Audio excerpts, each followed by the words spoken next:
ہمارے خدا یسوع مسیح کی انجیل بمطابق مقدس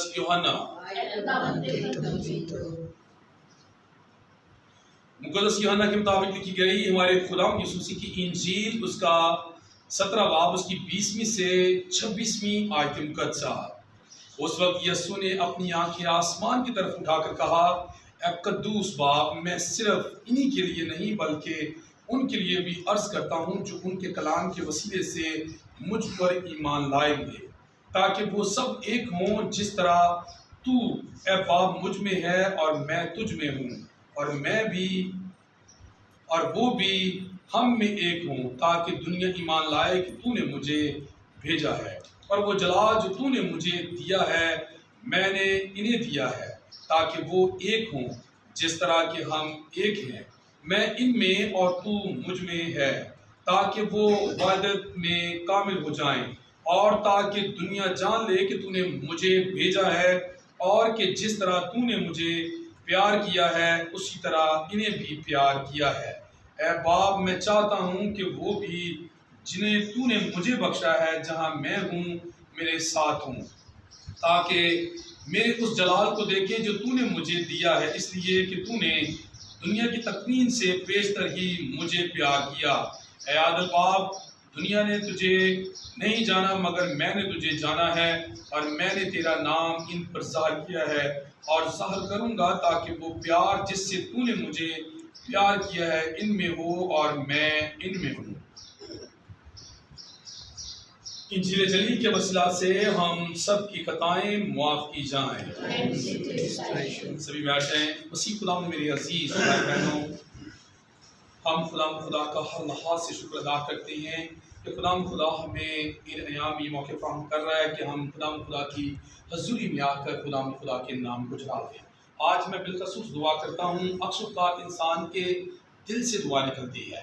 میں آج دعا کرتا ہوں اپنی بہن پروین کے لیے جو اپنی بیٹی کا 10ویں مہینے میں ازدواجی زندگی کا آغاز کرنے والی ہے، کہ خدا ہماری بہن کو فہم دے، فراست دے کہ خدا اس شادی میں ہر طرح سے کی مدد، رہنمائی اور سہایتا کرے۔ اور سب سے بڑی دعا یہ ہے کہ جس بیٹی کی شادی ہونے والی ہے نا، بزرگ پتہ کیا کہا کرتے ہیں، جب جاتے ہیں نا کسی جگہ پر رشتہ دیکھنے کے لیے، تو یہ نہ دیکھیں کہ بچہ آگے کالے رنگ کا ہے، سفید رنگ کا ہے، گورے رنگ کا ہے، یہ دیکھیں کہ بچہ کالا ہے کوئی بات نہیں، بچی کے مقدر کالے نہ ہو، یہ بات دیکھیں۔ تو میری دعا ہے ہماری بہن پروین کی بیٹی کے لیے کہ خدا جو 10ویں مہینے میں اپنی ازدواجی زندگی کا آغاز کرنے والی ہے، کہ خدا تو اس بیٹی کو برکت دینا، اپنے حفاظ میں رکھنا، اس کا یہ نئے زندگی کا آغاز کرنا اس کے لیے باعث برکت بنے، اور اس بچے کے لیے بھی باعث برکت بنے، اور جو خدا کی رضا اور منشا ہے خدا ان میں کامیاب اور کامیابی دے۔ مسیح خدا میں میرے عزیز بھائی بہنوں، آج عالمی سطح پر افریقہ کے دن کو منایا جا رہا ہے۔ افریقہ کون سا ملک ہے، کسی کو پتہ ہے؟ ہاں شاباش، حبشیوں کا ملک ہے، جہاں بہت سارے جو کالے لوگ رہتے ہیں نا، وہ ان کا ملک ہے، اور وہاں پر گرمی بہت ہے۔ اکثر نا ہمارے فادر جی ان لوگوں کے بارے میں بات کیا کرتے ہوتے ہیں کہ جو لوگ منہ پر کریم لگاتے ہیں، جیسے میں بھی جو رات کو لگاتے ہیں، میں بھی کبھی کبھار لگا دیتا ہوں، ٹھیک ہے نا۔ تو فادر جی کہا کرتے ہوتے ہیں کہ ہمارے لوگوں کا حال یہ بنا ہوا ہے، نہ کہ صرف ہمارے لوگوں کا بلکہ بہت ساری دنیا کے لوگوں کا ایسا حال بنا ہے۔ وہ کیا کہتے ہیں، منہ امریکہ دے پیر افریقہ۔ افریقہ کیوں کہا گیا؟ کیونکہ افریقہ میں رہتی کالے لوگ ہیں، ٹھیک ہے نا۔ خدا کا شکر ہے میرے پیر بھی صاف ہے، دل میں سے منہ تو لمبا ہے۔ تو یہ بات کی اجازت ہے کہ 6 بجے ختم ہو جائے گی دعا۔ اچھا سنیں، مسیح خدا میں میرے عزیز بہنوں، افریقہ کے لیے ہم دعا کرتے ہیں جہاں وہ لوگ رہتے ہیں، کیونکہ جو مجھے یہ کیلنڈر بتاتا ہے نا، میری دعا تو یہ ہوتی رہی ہے، ٹھیک ہے نا۔ کبھی کبھار انسان کے دل سے دعا نکلتی، جیسے میں نے دعا میں تھوڑی دیر پہلے اپنی بہن پروین کی بیٹی کے لیے اس کے تمام انتظامات کے لیے کہ ہماری یہ بہن جو ہے نا جوان مردی کے ساتھ اپنی ذمہ داری کو نبھانا چاہ رہی ہے، خدا اس کی مدد فرمائے۔ تو مسیح خدا میں میرے عزیز بہنوں، آج کی پہلی تلاوت جو ایمان کی کتاب سے لکھی ہے، جس میں ہم نے سنا ہے کہ خدا کا بندہ مقدس پولس رسول اپنی عقل کو کیسے استعمال کر رہا ہے۔ دیکھیں اس نے کیا کیا ہے کہ اسے پکڑا گیا ہے، کس بات کے لیے؟ اس بات کے لیے کہ یسوع مسیح کا پرچار کرتا ہے، گواہی دیتا ہے کہ وہ مردوں میں سے کیا ہوا ہے؟ جی اٹھا ہے۔ جب اسے پکڑا گیا تو جو قائد بیٹھے ہوئے ہیں نا، وہ قائد اسے کہتے ہیں اسے لے کر آؤ۔ جب اسے لے کر آئے ہیں تو وہاں پر دو قسم کے لوگ بیٹھے ہوئے ہیں۔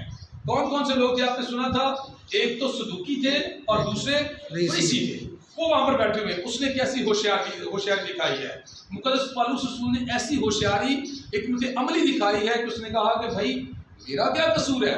میں تو یہ گواہی دے رہا ہوں کہ مردوں کی قیامت ہے، اور یہ جو صدوقی ہیں یہ کہتے ہیں کہ مردوں کی قیامت ہے ہی نہیں ہے، نہ فرشتے ہیں۔ تو فریسی جو ہیں ایک دم سے اٹھ کھڑے ہوتے ہیں، وہ کہتے ہیں کہ یہ غلط کہہ رہے ہیں۔ ان میں آپس میں کیا ہو گئی؟ لڑائی ہو گئی۔ جب لڑائی ہوئی ہے، جھگڑا ہوا ہے، تو اس وقت کے قائد نے سوچا کہ میں اسے کیا کرتا ہوں، اسے یہاں سے نکلوا دیتا ہوں۔ وہ فوج کو بلاتے ہیں اور اسے وہاں سے نکلوا دیتے ہیں، کیونکہ خدشہ تھا کہ کہیں وہ پولس کو پکڑ کر مار نہ ڈالے۔ تو اس نے اپنی حکمت عملی کا استعمال کیا ہے، اس نے عقل استعمال کیا ہے۔ حالانکہ جو بات اس نے سنائی ہے وہ یسوع مسیح بھی کہہ چکا ہے کہ قیامت اور زندگی میں ہوں، جو کہ مجھ پر ایمان لاتا ہے اگرچہ وہ مر گیا ہے تو ابھی وہ زندہ ہے، اور جو کوئی زندہ ہے اور مجھ پر ایمان رکھتا ہے وہ اب تک کبھی نہ مرے گا۔ اور یاد رکھیے یہاں پر مقدس پولس رسول نے اس بات کا اشارہ دیا ہے، بتایا ہے کہ مردوں کی قیامت ہے۔ سارے مسیحی ایماندار اس بات پر یقین رکھتے ہیں، لیکن کچھ ایسے ہیں جو کیا کرتے ہیں؟ مردوں کے لیے دعا کرتے نہیں ہیں، مرنے والوں کے لیے دعا کرتے۔ حالانکہ وہ مرے کس پر ہیں؟ وہ مرے تو اس بات میں ہے مسیح پر ایمان اور بھروسہ لاتے ہوئے، اور ان کی قیامت ضرور ہوگی، کیونکہ وہ کیا کریں گے؟ قیامت کے روز جی اٹھیں گے اور اڑ کر بادلوں پر خدا کا استقبال کریں گے۔ تو آج کی پہلی تلاوت میں مقدس پالوس رسول نے حکمت عملی استعمال کی ہے۔ ہمیں بھی چاہیے کہ ہم کچھ جگہوں پر حکمت عملی کا استعمال کیا کریں۔ مسیح خدا نے میرے عزیز برادران، آج کی جل پاک میں یسوع مسیح نے فرمایا، اس وقت یسوع نے اپنی آنکھیں آسمان کی طرف اٹھا کر کہا کہ قدوس باپ، میں صرف انہی کے لیے نہیں بلکہ ان کے لیے بھی عرض کرتا ہوں جو ان کے کلام کو کے وسیلے سے مجھ پر ایمان لائیں گے۔ کل کی تلاوت کو اور آج کی انجیل پاک کو اگر دیکھیں نا، بالکل ملتی جلتی ہیں، سیم ایک جیسی ہیں۔ 19-20 کا فرق ہوگا، اور اکثر اوقات ایسے لگتا ہے جب پاک انجیل کو پڑھیں نا تو جیسے یسوع مسیح بار بار وہی بات کر رہے ہیں، اور کئی بار ایک ہی بات کو یسوع مسیح نے شاگردوں کے سامنے دوسروں کے سامنے رکھا ہے، ایک ہی بات کو۔ جیسے کہ یسوع مسیح نے بار بار یہ بات کہی ہے کہ اے باپ، میں چاہتا ہوں کہ وہ جنہیں تو نے مجھے بخشا ہے جہاں میں ہوں میرے ساتھ ہوں، تاکہ اس کا جلال دیکھیں جو تو نے مجھے دیا ہے، اس لیے کہ تو نے دنیا کی تکوین سے پیشتر ہی مجھے پیار کیا۔ یہ بات یسوع مسیح نے کئی بار کہی ہے، اور اسی طرح یہاں پر بھی یہ لکھا ہوا ہے کہ جیسے میں عرض کرتا ہوں، میں ان کے لیے عرض نہیں کرتا بلکہ ان کے لیے بھی عرض کرتا ہوں جو ان کے وسیلے سے مجھ پر کیا لائیں گے؟ ایمان لائیں گے۔ دیکھیں یسوع مسیح کے ذریعے سے یسوع مسیح کے رسولوں نے اس پر کیا کیا تھا؟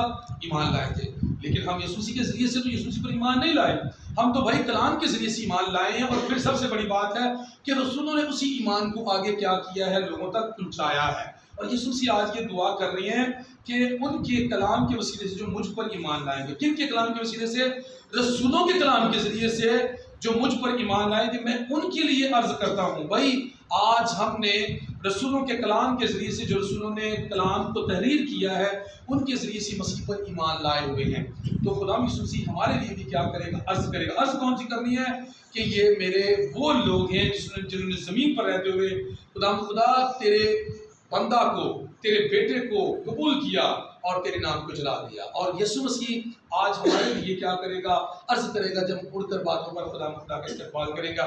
عرض انہی لوگوں کے لیے کی جانی ہے کہ جو لوگ خدا یسوع مسیح کا دنیا داری میں رہتے ہوئے اقرار کرتی ہیں، اور انہی لوگوں کے لیے عرض کی جائے گی۔ خدا مجھے اور آپ کو توفیق دے کہ ہم دنیا داری میں رہتے ہوئے ہمیشہ خدا کا اقرار کرتے رہیں۔ مسیح ہمارے خدا کے وسیلہ سے آمین۔